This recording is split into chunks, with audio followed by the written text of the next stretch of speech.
জাতীয় ঐকমত্য কমিশনের সহ-সভাপতি অধ্যাপক আলী রিয়াজ বলেছেন, সরকার কিভাবে জুলাই জাতীয় সনদ বাস্তবায়ন করতে পারে সেই সুপারিশ আমরা দিয়েছি। সুপারিশের কোনগুলো অধ্যাদেশের মাধ্যমে, কোনগুলো আদেশের মাধ্যমে বাস্তবায়ন করা যাবে সেটি আমরা আলাদা করে দিয়েছি।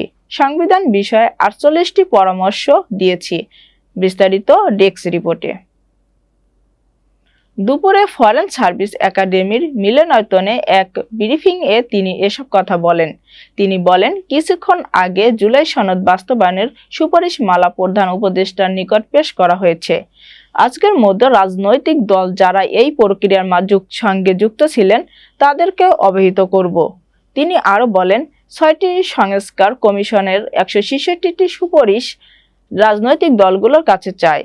30টি রাজনৈতিক দলের সঙ্গে বসে সুপারিশগুলো আলোচনা করা হয়। রাজনৈতিক দলগুলোর মতামত, বিশেষজ্ঞদের মতামত ও কমিশনের সদস্যদের অভিজ্ঞতা মিলে সুপারিশগুলো করা হয়।